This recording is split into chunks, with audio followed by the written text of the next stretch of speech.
Welcome to the Girl Dad Show. Welcome to the Girl Dad Show, a professional parenting podcast. Each month, I interview entrepreneurs, leaders, and professionals who are balancing parenthood, life, and profession in the hopes to learn what it takes to be an amazing professional parent. Thank you for tuning in to another episode of the Girl Dad Show. Today, I had Jamie on the show, and Jamie is one of my fast friends here over the last year. I met him through the Operators Guild, which is a operations community that he had formed many years ago, and I recently became a member of. He also runs Guild Talent, which is a very, very fast-growing, successful executive recruiting firm.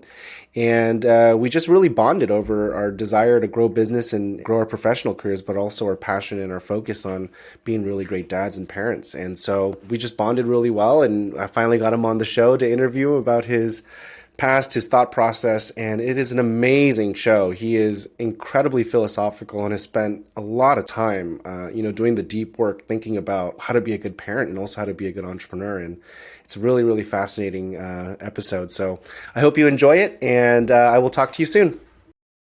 Jamie, what is going on, brother? Thank you for joining me on my show. Thanks for having me, dog. Day 5 of the new year. Let's kick it off right. That's right. It's like a New Year kickoff here. I like it. Although I will say that your show probably won't air until like end of February. But I do like that we're experiencing it in the new year. How was your New Year's? It was awesome. My brother turned 40 a couple of months ago, and we went on a heli-skiing trip together to celebrate the big milestone. And then that was the week before New Year, or before Christmas. Between that and taking the week between Christmas and New Year's off, I got some good recharging. How about you? Wow. Wait, I'll tell you about mine in a second. But heli-skiing, is that where you jump off a helicopter? You don't jump off the helicopter. They pick you up in a helicopter and they take you up to the top of the hill, and then they drop you off at the top of the hill. You're not like jumping out of the helicopter with your skis on. Extremes. You should have just told me that you're jumping off. I would have believed it. That's awesome. That's still pretty dope. So, like, is that because you get to go to mountains that don't have lifts? Is that like the benefit of doing that? Yeah, it's you certainly are skiing stuff that you could never ski without a helicopter because you're in a place as remote as you are. There's a component of it that's totally self-serving. That's just that it's pretty badass to get flown around in a helicopter. And so it's a combination of those two things. Plus, it's just like a bucket list not once in a lifetime, but like it's something that you have to go out of your way to try and do, which is pretty cool. That is really, really cool. I've never actually heard of that. I'm someone doing that at their 40th, but that's definitely one way to celebrate your 40th birthday. That's really nice of you. That's amazing. Yeah, it was awesome. So let's get right into it. So, I got to tell you about my New Year's. My New Year's was awesome. I took some time off as well, spent it with the family. I haven't seen my family in 2.5 years, so it was amazing to just get the whole Han clan back together. And man, I mean, physically I'm exhausted and it was just tiring, but emotionally my heart is so full. I forgot what it was like to have that family community, and so it was really, really good for me to spend some time with my family like that.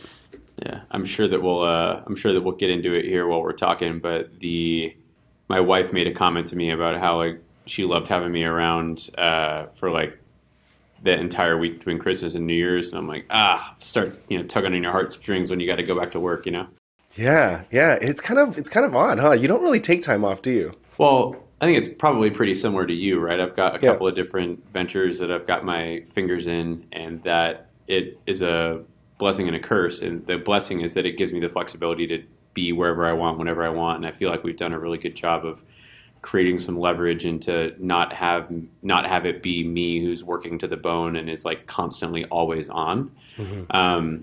And so being able to take the week off to go heli-skiing, be able to take the week off between Christmas and New Year's, all the weekend trips or long weekends and stuff that I am able to do, I feel like I take more time off than the average person. But the con of that is that you're like it's always in the back of your mind, like you're always having to think about something. You're always checking your email on your phone. And so I'm super conscious of like when I'm home, I'm absolutely doing my best to be present. But the reality is that I still am like checking my phone every 20 minutes and feeling like I need to see whatever's going on across all the different shit I have my fingers Yeah. in. We'll have to get a bunch of us together and at least our wives together, because I'm sure they can all commiserate a little bit. It sounds like exactly what my wife complains about too. It's like, there's obviously technically, there's a lot of time and flexibility you could take off, but it's not like all the time. It's not the same. It's not present. Yeah. It's this constant challenge. Yeah. There's no, I think the history books have yet to be written on this sort of like new definition of work. And like, I love what COVID has done for the fact that you now don't have a 45-minute commute to and from the office, and you get to like repurpose that time towards whatever you want. And like, certainly I was never previously able to take my kid to school 2 days a week because you had to be at the office, and he couldn't get there until 8:30, and that's just the way that it was. Yeah. And so now you get the ability to do that, and you just sort of like time swap, right? If you need to get up a little bit earlier to get some work in so that you have the time in the middle of the morning to be able to go do that, or in the end of the day, or to go to the gym or to whatever, that you are given that flexibility, but in exchange, the sort of debit that you have to pay into the system is that you just got to check your stuff when you got to check it, Yeah, that's really interesting too. But before we get into all that, let's actually share with the listeners what you do for a living. So do you mind sharing a little bit about what you do and all the various ventures you have? Yeah, sure. So my main day job, I'm the chief cook and bottle washer for Guild Talent. We're a executive search firm that focuses on the same sort of venture tech startup community that you spend a bunch of your time. There's a 15 or 16 person team now that runs retained search projects across a variety of different skill sets. Outside of that, and the way that you and I met is through a professional community that I run called the Operators Guild, which is association of operations and finance leaders within that same venture-funded tech world. So it's a bunch of COOs and CFOs and the like. And that started as a 10-person lunch almost 9 years ago, and it has spiraled wildly out of control into what is now a 650 member strong, 25 chapters across North America group that gets together. And the listeners might not know, but you know about that community as well as anybody. And those are the sort of two main Jamie's day job things. And short of that, I do my best to avoid the dad bod. And I've got two youngsters running around the house, and a wife that I quite enjoy spending time with, and all sorts of there's a little angel investing and advising stuff. But those two, the Operators Guild and Guild Talent, is where I spend the majority of my working time. Yeah, those two are massive. I mean, the listeners definitely need to know, because Operators Guild is finally doing some marketing. But I will say, traditionally speaking, ever since I've been an OG member, it's like we're the worst at marketing ourselves, because it's an amazing group you created. It is fantastic. I cherish it and love it. It's one of my favorite communities to be a part of. Yeah, it's we're on the wrong side of the marketing coin, that's for sure, right? People are. For as passionate and engaged as the members are, it certainly is a little bit of a tragedy that we've done a pretty horrific job of letting the world know that we even exist. So we'll work on that. We're working on it. Oh, it's already getting infinitely better, even in the last 3 months, right? It's already getting better. It's awesome to see that change. But it is truly impressive what you guys have built and what you've created, both in your Guild Talent, but also in Operators Guild. It's really, really fascinating. So tell me about your kids. How many you have? We have two. Nice. It was a more contentious conversation 6 months ago. My wife was vying for number 3, but I think that we've navigated our way to a soft landing with staying with 2. Oh, really? We have the opposite problem at our house. I want 3, and my wife's like, "No, we're done at 2." Yeah. So funny. 2 is plenty. I'm like, it's funny because I try to, apply logic to what is for her an illogical decision-making process. Like we've got a great thing going. We've got plenty of time to spend together, but we're also maxed out on that time and maxed out on energy and stress and anxiety and money, and just like everything is working well, but we're also, running at a 9 out of 10 sometimes. And so like, why pressure test that system, and why get anywhere close to potentially breaking any component of it And her response is like, "That's nice logic. I would like a third kid, please." That's awesome. Anyways, yeah, a nearly 5-year-old, the oldest, James, will be in preschool next year, and then a little firecracker, 2.5 years old, is Jackson. He's the youngster. Oh my gosh, So we have almost similar age kids. That's wild. that's Yeah, awesome. I have a 5.5, and a 4-year-old. She just turned 4 yesterday. Oh, 2 days ago. Yeah. Oh wow. So yeah, it's kind of wild. Yeah. I think you're probably 9 or 10 months ahead of me on each of them, but definitely similar-ish. Yeah, similar-ish. Yeah, they're still around the same age, doing the same, physically draining things. Yeah.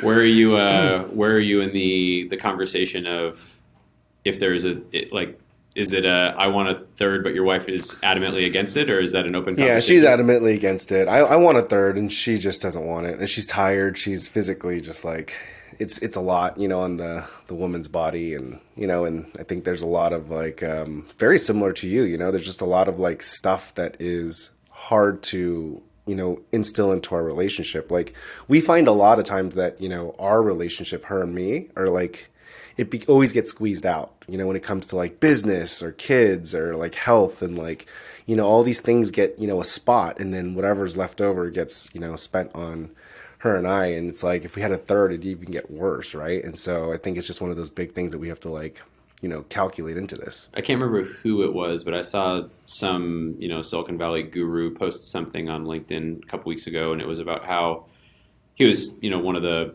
Apple, Google, Facebook, whatever, some massive success story. OG guy, yeah.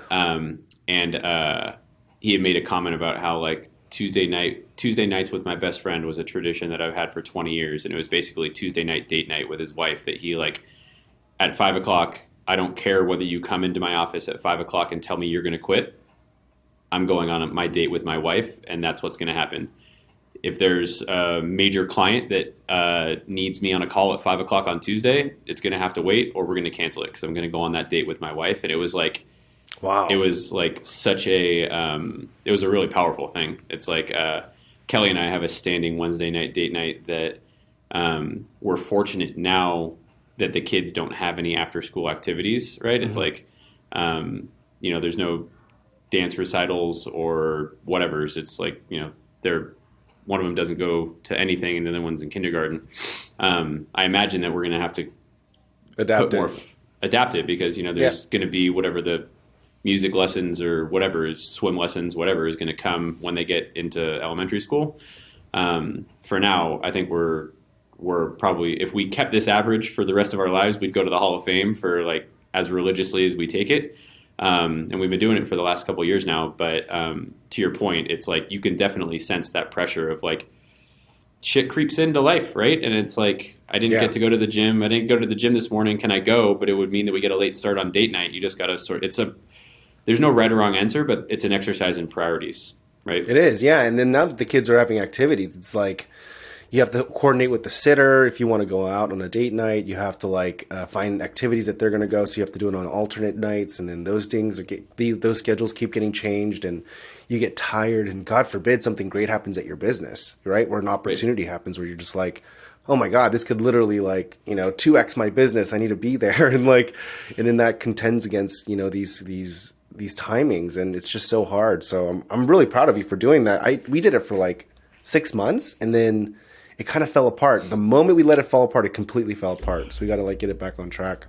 The answer, similar to what I was saying earlier about taking my kids to school or taking my oldest to school, is that I mean, whoever that guy was that I was reading his LinkedIn post, I'm sure that it wasn't as cut and dry as like that it was always on a Tuesday. Yeah.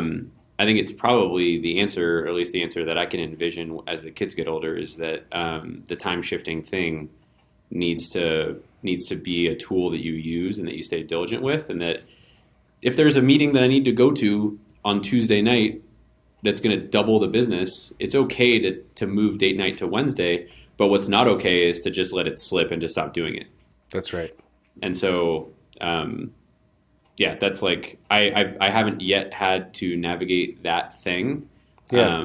But we have a babysitter. It's like for us it's Wednesdays. This guru I was talking about is Tuesdays, but we have Claudia, our babysitter, is like, she's at our house at 5 o'clock on Wednesdays, every Wednesday. Just knows, yeah.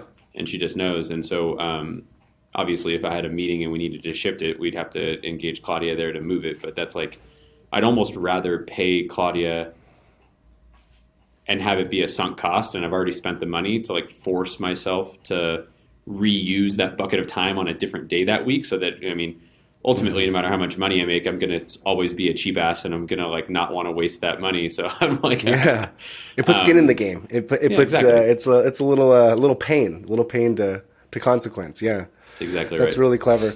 Do you talk to your kids about having a third? And then also, what do they think about date nights? For them, date nights is getting to watch a Paw Patrol movie and getting to like, eat dinner on the couch and have dessert early. So like, I think they love date night. And so Claudia sounds like a grandparent with this girl. Yeah, they don't mind date night as much. Because we've sort of gamified it to them to allow them to like love it.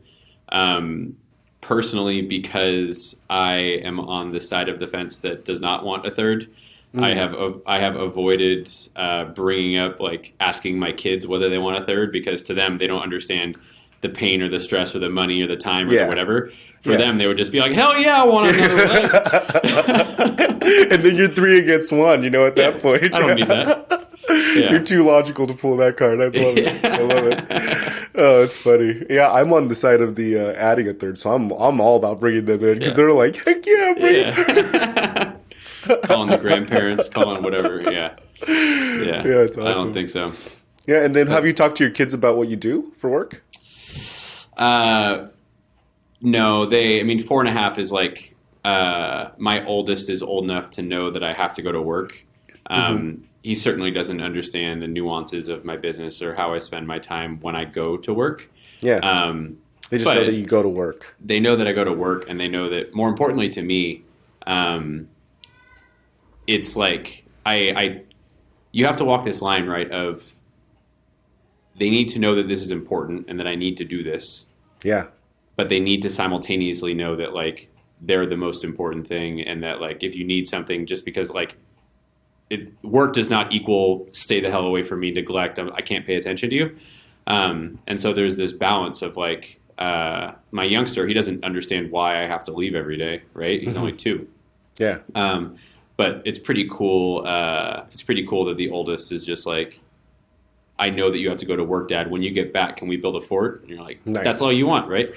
And there was there's a guy named John he's a marketing consultant. He had his first like 2 years ago, and he posted something. I saw him again on LinkedIn, and it was a picture of him holding his son, and his goal for 2023 was to earn as much time as he could with his kid. And I was like, what a unique way of framing it, right? That's incredibly unique way of framing it. Yeah. Right. But it's awesome, right? It's like, and if you can, so my son doesn't know that I work in retained search or that I run this community. He knows that Dad has to go to work. And so I do my best to be like, I got to go away for a couple hours, but I'll be back. And then someone shared this with me that was, it was like a psychological exercise, but it was basically like, leave your phone in your car when you pull into the house. And then before you walk in the door and before you put the key in the door, to like tell yourself that you haven't seen your wife and kids in a week. So that you're like attentive and excited to see them more than like, oh shit, I just got back from another long day of work. And I think it goes a hell of a long way to like, it's like my wife and I do something over the dinner table that my 4.5-year-old is able to participate in, which is when we all sit down at the dinner table, we go around the table and say 3 awesome things that happened that day. Nice. And it's a way of like it's really easy to like vent about whatever the thing is, Yeah. And so the whole idea of the 3 awesome things, 3 things that happened that were great that day, it's sort of the same, putting yourself in the same mindset as before you put your key in the door to go inside the house, to like tell yourself that you're seeing your family for the first time in a week, to like put a positive lens on it. And that like the attentiveness I've noticed for sure because of what we were saying earlier, the idea that like you're never 100% off. You're always a little bit on. You're like thinking about what email you might have gotten, or you want to go check your phone. So leave the damn thing in the car. That you're like trying to gamify the system to set yourself up for as much success as possible, right? That's beautiful, man. I love it. And then how is the 3 awesome things going with your kid?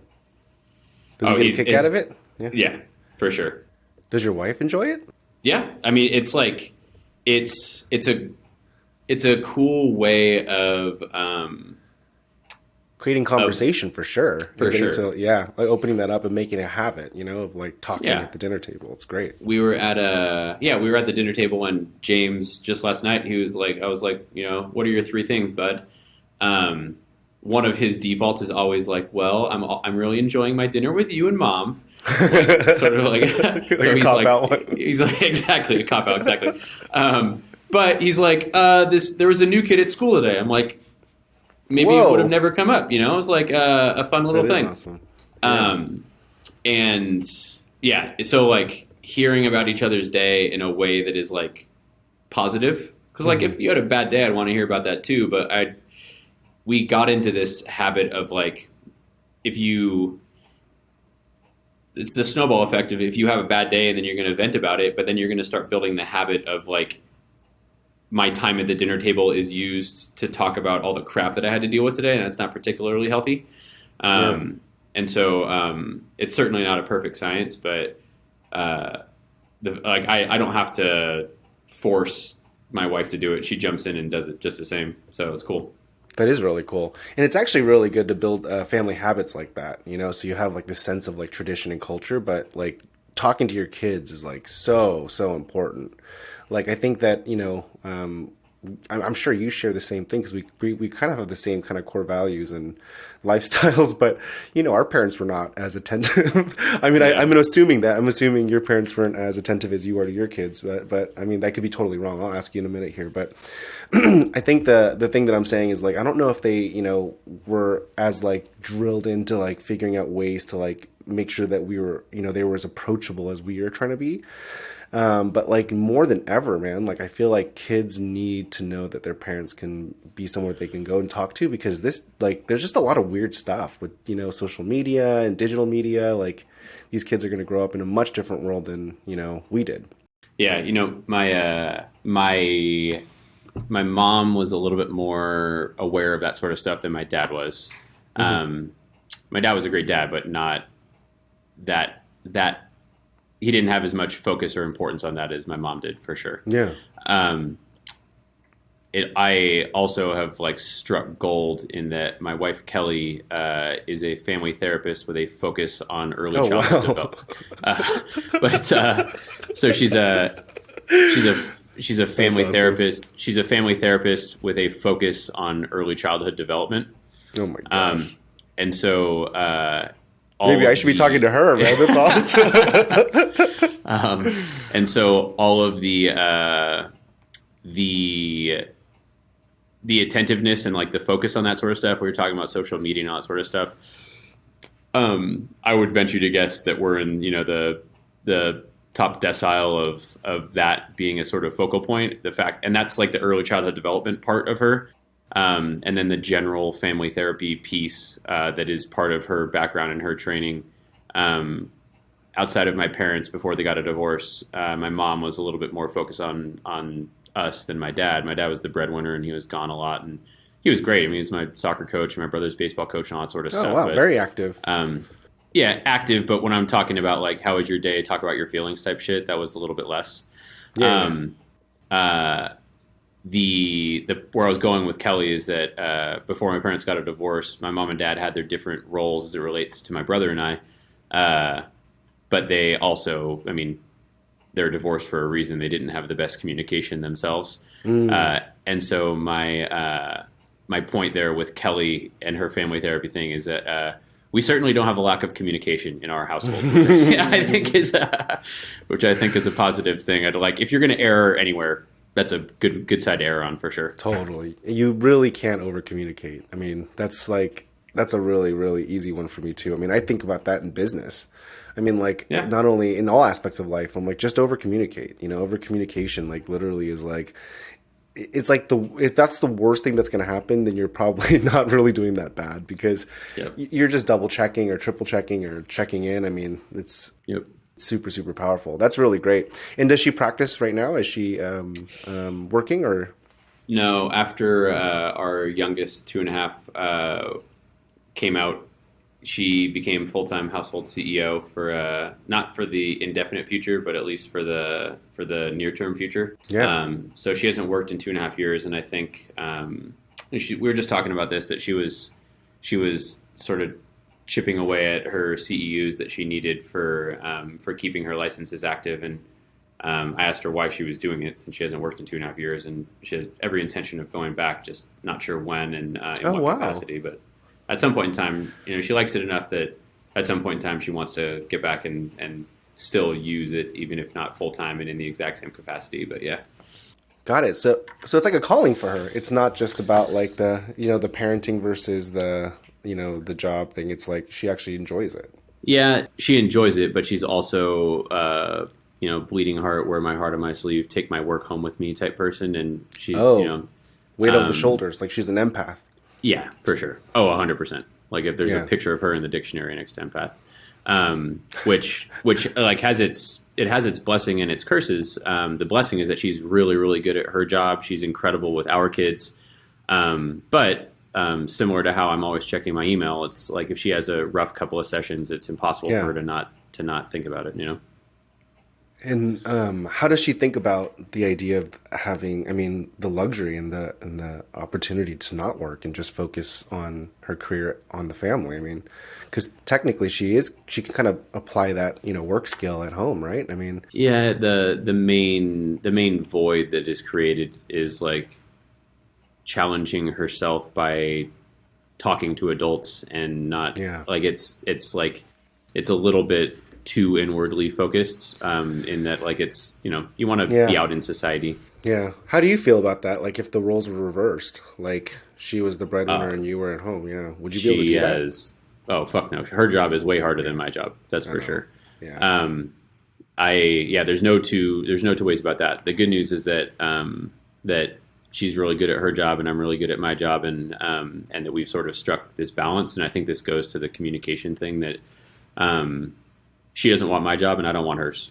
I love my kids to death, but I have nowhere near the patience that would be required to do the dad life at like full time. Yeah. And there's a part of me that like irks me to admit that, but I would rather admit it than lie to myself and find myself in a situation that I'm getting frustrated or whatever. Yeah, that's really, really good of you to call that out. I mean, I was thinking about that because I think even up until about a year ago, I would say like, if we could reverse the roles, I would totally do it, right? Full-time dad. It's like one of the main goals of like even building so much, right? Why I'm like trying to like strive to grow so much in my professional career is to like basically see if I can buy more time with my kids, And I was like thinking about it going, what if like money wasn't an option? Let's say I won the lottery tomorrow, would I do that? And I don't necessarily know if I'd be really great at it. Like I don't have the skills to be as good at it as my wife is. I obviously could try and learn it, but I think that I would get very, very sad and depressed, like over time, and just like needing that adult connection and the problem solving. Yeah. I've never been in that role full time to know. My instinct is that she's better at it than I am, and that I sort of think about it also with people who are of retirement age and they're still working. Yeah. And they're not working because they love it. They're working because they don't know what else to do. Right. That's right. And I don't think that is like, if you ask that 75-year-old who's still working because they don't have any hobbies and they don't love their wife and they don't know what else to do with themselves. Right. If you ask them when they were 25, they wouldn't have said that they were going to still work because they love it. When they were 25, they'd be like, hell no, I want to retire as early as possible. Right. That's right. Yeah. My point there is that I don't think that it's something. I think that it's something that creeps up on you, right? That like that you don't have the skills. Well, you could develop them. Just like on the other side of it, you could develop right now I tell you I'm ready to retire, but if you're 70 and you don't know what else to do with yourself and you haven't developed the sort of surrounding to allow you to do it successfully, you'd fail at it or you'd struggle with it. And so my point is that right out of the gates, I would definitely struggle at it more than my wife. But I do think that there's a part of it that's like you'd learn to love it. It would grow on you. You'd find your habit. You'd find your routine. And then, you know, over time, you'd be better at it than you would out of the gates. Yeah, that's a really good point. And I I think about that with my grandpa, right? Like when he passed away, like you kind of look back at his life and I wonder if he would have lived longer if he actually like just kept working. I mean, I think that he may have actually passed away sooner because he just like didn't know what to do with himself. I mean, he just identified and wrapped himself in the work, in the building, you know, and so that is who he was. And when he took that away, it just kind of fell apart, right? So it's like a balance that I'm like fighting with as well too, because my wife always tells me, she's like, let's say you do all the things that you want to do, you achieve the success and the milestone. And I've talked to you about this, Jamie, and like, you know, in private and, you know, in our personal conversations, my goals are not like to be driving Bentleys, wearing Balenciagas and like whatever that is, you know. I have a very modest lifestyle. I just want more freedom of time, right? I just want more financial freedom and to be able to do that. But I talked to my wife about this and how we're a partnership and we're going towards this together. But the thing that she always says to me is like, you say that, but the moment you get that for like 3 or 4 months, you're gonna go bored and you're gonna get like so antsy, and it's not in you to not stress out and try to build something. I was at before I moved up to Oregon, when I was living down in the Bay Area, my next door neighbor, she was a chief people officer of a tech company. Her husband was COO of a tech company. Oh, wow. It was power like, couple. Yeah, for sure. Power couple. And I was at their house and I was talking to one of their mutual friends that we had in common, this lady, Maya, and she asked me how my day was going. And I said, all my problems are first world problems. And she made this comment that sort of, I don't have any hair anymore, but if I did have hair, it would have blown my hair back. The comment was like, yeah, it's pretty wild to think that like, even if people, this was her comment, it's wild to think that even people in our situation that complain about what they're doing, at some level on the surface or deep down or whatever, they have to want to be doing what they're doing, because every single one of us has the ability to just quit our jobs, liquidate all of our stuff and move to frickin' Tahiti. Yeah. And you could live out the rest of your days and never work another day in your life. And so anyone who's complaining about doing what we're doing needs to know that, because they actually do have that ability, right? Yeah. As it relates to you and your wife's comment, you sort of have to ask yourself the same question, right? If what you're wanting to buy is more time, you could sell your house and move into a 2-bedroom and pay the thing off cash and not have a mortgage, and you'd have a hell of a lot more time.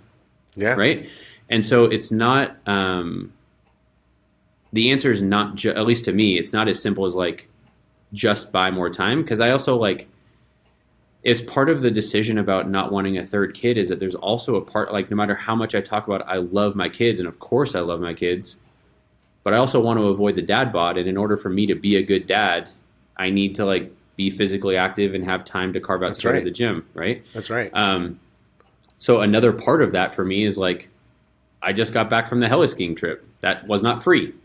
Yeah. And so like it's a weird coming to grips with the part of me that's like consciously selfish. That like, I'm going to go to the gym. I want to go on this ski trip. Well, guess what? If I liquidate all my shit and move to Tahiti, that's not part of the business model. You can't just, you can't go on the ski trip, right? Yeah. And so it's weird because it's buying time, but it's like you need to like be conscious about like what you want to spend that time on. And if what you want to spend that time on is traveling the world, like, well, you need to have more capital to do that. So like how much money you have in the bank is different than if it's literally just about time, then go live in a tent. Yeah. Dude, that's awesome. You're like, you've really thought about this. You've put some like heavy thought into it. Is that part of why you moved up north? Well, it's the main reason that we moved up north. There's actually a member of the Operators Guild. I don't know if you know him. He's a San Francisco guy, Todd Rakow. But he and I were driving back from Operators Guild dinner a couple of months ago, and I was like smiling ear to ear about how much we're loving living in Bend. And he made a really interesting comment to me, which is that the average person in Silicon Valley is probably erring a little bit more on the side of workaholic, a little bit more on the side of always on. Oh, yeah. And then he made this comment that like I hadn't realized, but very much surprised me, which is that like the average Operators Guild member is like a very upward mobility, career focused, overachieving type of persona, and that I have surrounded myself with these people more than anyone else. Yeah. And that it is for me moving to Bend. It was like when I was living in the Bay Area, it was like I was in it. And I had to like consciously take myself out of it. If I ever wanted to get out of that rat race or off the treadmill or whatever analogy, I had to like purposefully extract myself out of it. And moving to Bend is basically inverting that, right? That like Totally I'm is. removed from it, and then I can dip my toe into it when I need to get my fix. But it's not like the core Intoxicating. Yeah. Right. You're not. And so moving to Bend was all the stuff that people talk about why they're moving to Bend or why they leave sort of tier 1 location for Jackson Hole or Tahoe or Bend or anywhere else. It's a little bit more work-life balance, a little bit less grindiness, the outdoor lifestyle, and we've been here for 4 months now, and it has absolutely over-delivered on basically all those. That's beautiful, man. I mean, I share that same sentiment for different reasons, right? I mean, Austin isn't Bend by any means, but I will say at least the geo that I live in, which isn't in Austin proper, because Austin's actually pretty driven too. Like it's pretty much like getting to become like the next Silicon Valley. It's not as fast yet, and there's still a lot of like newbies playing in the space, but you could see it kind of adopting those tendencies and characteristics. But I live up north of Austin, and it's really, really nice, because it's like exactly what you said. You don't even realize you're in it because you're in it until you actually get yourself out of it. Boiling water. Yep. That's right. And then you're like, oh, wow, this is amazing. Like, I mean, this is like a good metaphor for like just the resiliency of kids and just the mindset of life. But like, when we first moved here, we live in the country, and my kids were like freak out because there's like crickets and frogs and all this other stuff, right? They're like, oh my God, there's bugs and frogs.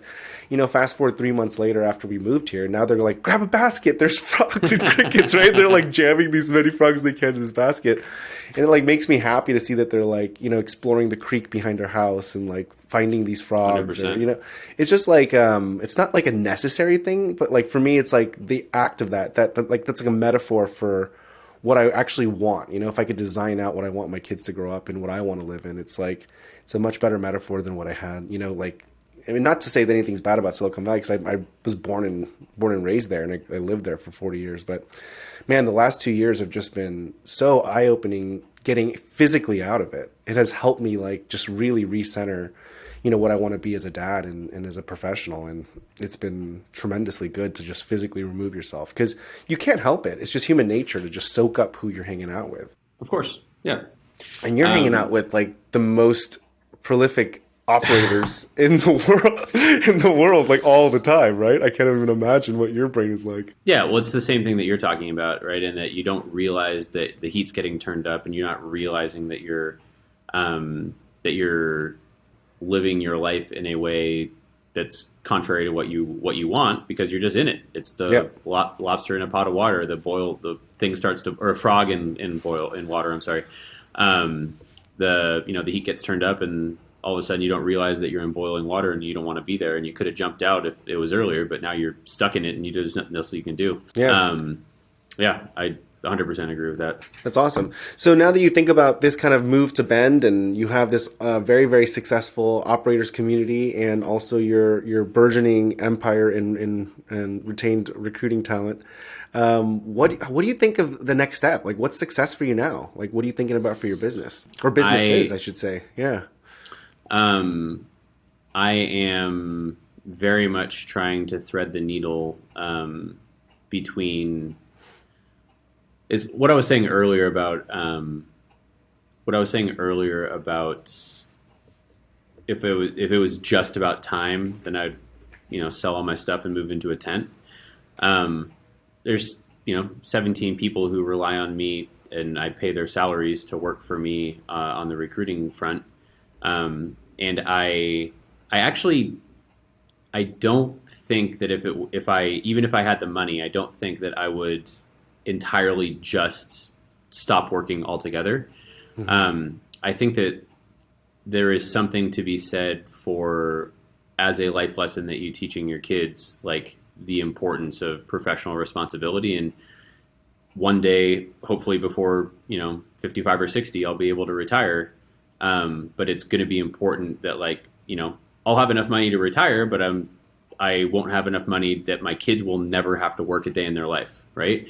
And so it's important to me to instill in them work ethic and responsibility and accountability and professionalism and all those sorts of things. And so the reason I bring it up is that I am, as it relates to your question, my next step is to continue to grow the business and to be a reliable employer for my team. If I wanted to fire everybody and just work on 1 or 2 projects a year and have it be entirely just an exercise in optimizing for literally every single hour, move into a tent level. Yeah. I could do that, but I simultaneously want the business to continue to grow, because we're going to get to the point that the goal that I have personally for the business is to be able to interact with the business the way that I want to interact with the business, which is a roundabout way of saying of making myself obsolete and doing it. And I want to create the self-sustaining engine in a way that that I'm doing it. Everything I do, I want to do because I want to do it. I don't want there to be anything that I have to do. Yeah. We've got an incredible delivery team, a team of researchers and principal recruiters that do a lot of the grunt work and individual recruiting projects. We just hired a lady named Molly who is the head of operations and community for the Operators Guild. And there's this next echelon that we're needing to get to on the recruiting front to build this sort of sales, business development, partnerships, networking muscle into my recruiting firm. That's the majority of the value that I bring to my business right now. Outside of the sort of operational piece is certainly on the sales front and the engine doesn't start until we get a new client in the door, which is where I spend the majority of my time. So the next major goal for the business is to get to that plateau, get to that level of sort of self-sustainability that I want the work that I do to be additive, not required and mandatory for the engine to keep going. Yeah. It's a great goal. It's very specific too. I love it. Oh, it's if super complicated, but at least it's very specific. Yeah. Yeah. And I my goal is to get to that point without sacrificing the family stuff. Yeah. And so I'm I talk about this with my executive coach about whether I'm, some sort of entitled asshole who wants to have his cake and eat it too, Yeah. I want to grow the business, but not work very hard to get there. Yeah. And I feel right now I am threading that needle about as well as I could reasonably be expected to do. And that the company is growing, the team is well paid and happy. We have effectively 0% turnover on the team, and people enjoy working here, and we got a lot of good stuff going. And if we can continue to grow and continue to work towards developing those muscles to create this sort of thing that will allow me to make myself obsolete, if we can do that without me needing to put my own personal work schedule into overdrive and start having to make sacrifices that I don't want to make, like date night on Wednesdays with Kelly, or going to the gym or taking my son to school, then I feel like I'm in as much of a sort of power slot as I can to be navigating all those things. Awesome, man. I love how much thought you've put into this. I mean, you've just answered my next question, which was, how are you thinking about parenting and success in that aspect? But it sounds like you're approaching it in a very, very specific manner. You've put a lot of thought into this. A lot. Yeah, I mean, when you told me about your podcast, I didn't get excited about it because I like hearing the sound of my own voice. I got excited about it because it's something I'm personally really passionate about as well. Yeah. the way that I just touched on it, the idea of how do I think about parenting, but outside of wanting to be around my kids a lot, what I had just said about, it's like I love that learning lesson, teachable moment situation, and getting to like not just be their friend, but be their like I like roughhouse with them like no other. Like one of the best joys about having two boys that are 2 and 4 is that you can throw those little dudes around and they'll keep coming back for more. So I love that, but I also really love the like the sort of coaching piece, right? Of getting to like help them develop and help them learn stuff for themselves, help to teach them stuff. One of those things being work ethic, right? Yeah. And so I'm like, I think that, like I said, I'm navigating about as well as I could hope to. And I certainly refuse to not think about it, similar to communication with my wife. And like, I'd rather err on the side of over communication. I mean, this whole, how do you think about parenting? How do you think about work-life balance stuff? We've got such a flash in the pan period of time before they're going to wake up and they're not going to want to hang out with you anyways, that like, That's right. if you don't put focus on it and you don't think about it, the default will be to do something else. And then you'll wake up and the window will be closed. Right. Yeah. Or the time window will have passed you by. And so, yeah. That's awesome, man. That's totally going to be your TikTok reel, by the way. That was awesome.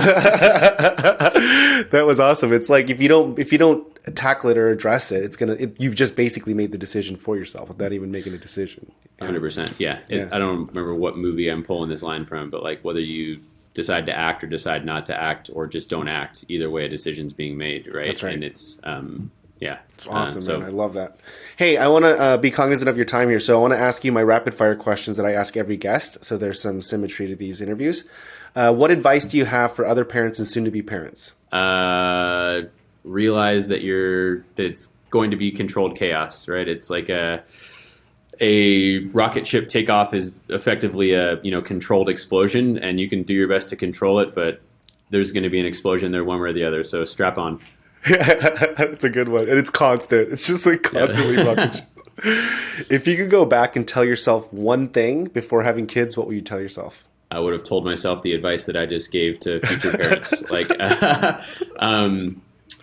you certainly for the new parents, the ones that are about to be parents, like someone told my wife and I this like 100 days of darkness, that just like buckle down and like realize that it's probably going to be harder than it is fun for the first 100 days, and just like get through it.